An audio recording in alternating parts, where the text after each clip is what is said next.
Hello, it's been a long time since I've posted a video. I've been very busy with many other things, but I thought Barbenheimer could not be ignored. So I'm going to review both Oppenheimer and Barbie, so spoiler warning for both of those movies. Let's start with Oppenheimer.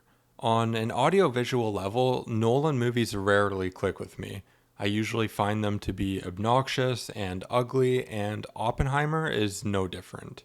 I found the shot compositions to be distracting, and while the images of the bomb and atoms in the trailer seemed kind of cool, the actual execution of these images in the film fell completely flat for me. It almost always felt like a weird visual choice to cut to them. And speaking of weird visual choices, I found the use of black and white versus color to be very odd. Nolan claims that the color sections represent Oppenheimer's subjective experience, while the black and white sections represent an objective view of his story. Luckily, I read this explanation before actually seeing the movie, so it was a bit less confusing, but I didn't find that the idea landed at all. Why even make the distinction between subjective and objective in the first place? Even if it was explained better, it would still be reductive and simplistic. I don't think it added anything to the movie, and it just irritated me.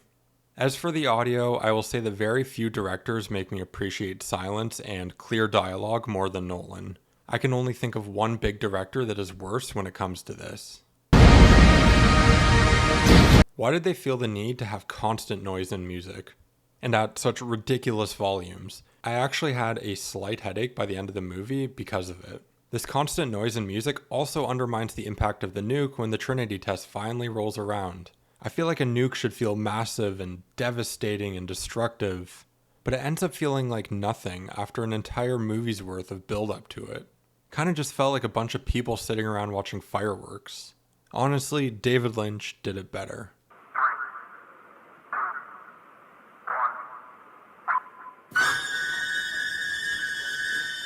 Anyways, this movie is shot, edited, and scored like a 3-hour trailer. Nolan somehow managed to make a 3-hour film feel incredibly rushed. Any attempts at genuineness and sincerity are undermined by a movie designed with no breathing room at all. There is a little chance of reflection, but the movie doesn't really give you much to reflect on anyways. Terrence Malick's movies are often called 2-hour French perfume commercials, but at least they have an amazing style and substance to them. Looking at Nolan's filmography, he seems to be more thoughtful when it comes to his concepts rather than his characters. Take, for instance, Jean Tatlock in this movie, portrayed in an entirely expository way. And while this is Oppenheimer's story and not Tatlock's, Nolan still cares enough to show us her suicide. Why even bother showing this when all you've done is shown her naked a couple of times on camera and moved on from it?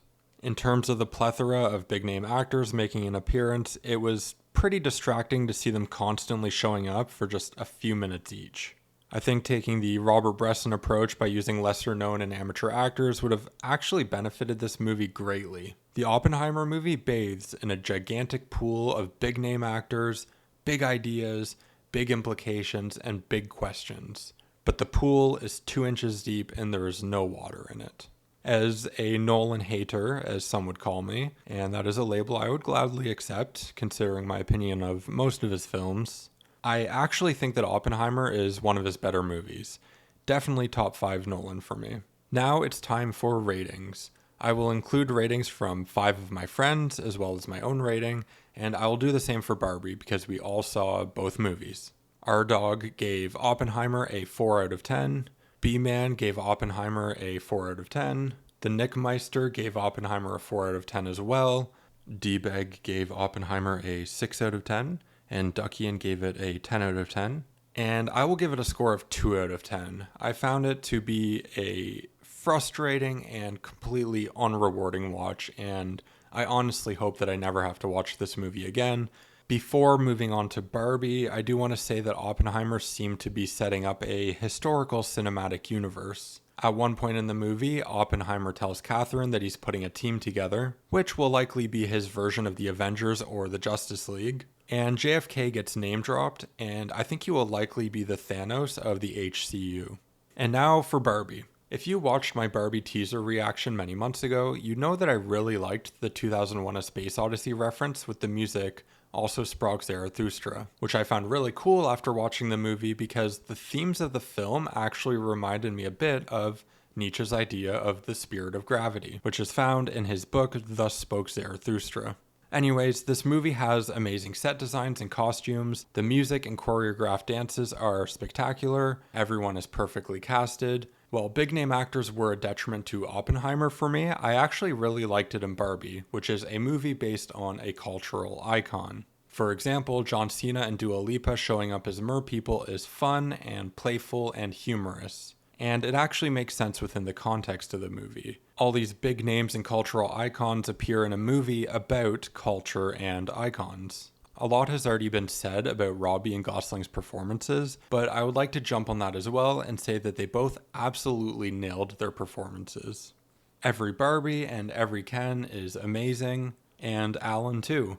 Michael Cera as Alan has been my phone background for a few weeks now, and after seeing this movie a few times already, I think it will continue being my phone background for a while. But the standout thing about Barbie for me is the writing and directing. Greta Gerwig has previously proven herself with Lady Bird and Little Women, which are both excellent films, but I think Barbie shows her taking that step into a much bigger budget with a much bigger idea. After all, how many ideas are bigger than Barbie?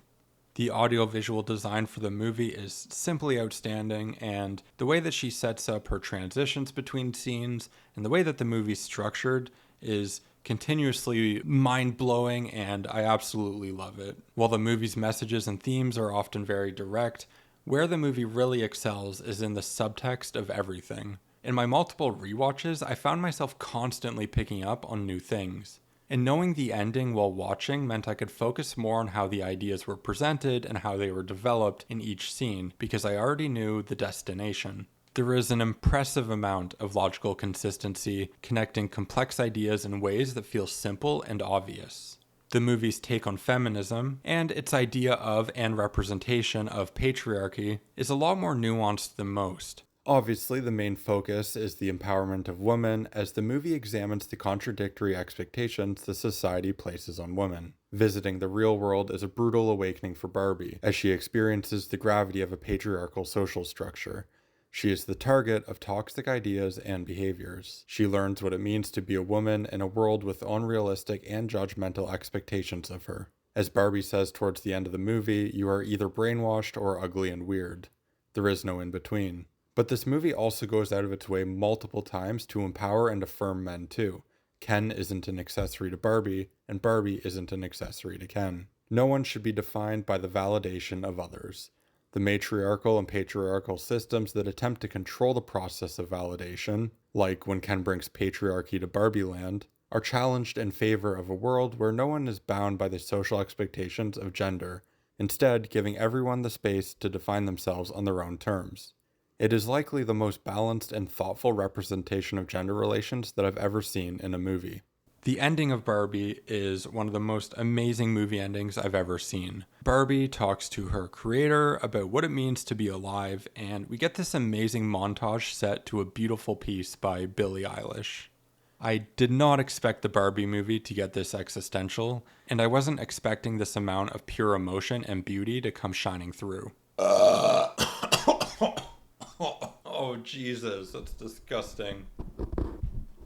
After the first viewing, I thought Barbie was awesome. I really enjoyed it. But it wasn't until after the second viewing that I realized that Barbie is one of the most life-affirming, positive, uplifting, and beautiful stories that I've ever experienced in fiction.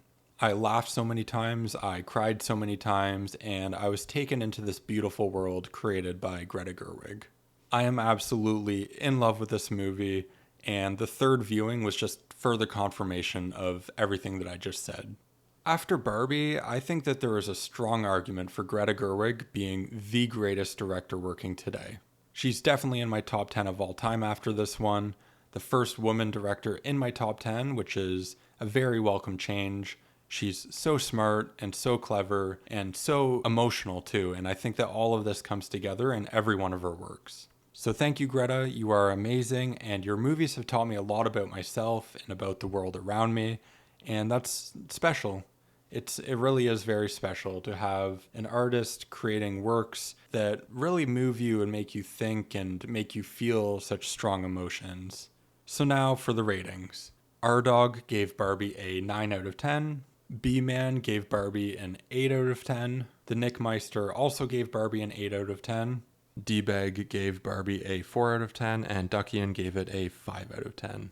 And I will give it a full 10 out of 10, making it my second 10 out of 10 in the past 6 years across any medium over the tens of thousands of media I've experienced in that time. The other 10 being Zack Snyder's Justice League, which, funny enough, was actually referenced in the Barbie movie. Between myself and my 5 friends, I think it's obvious which movie came out on top in the Barbenheimer double feature. Watch me dance, dance the night away.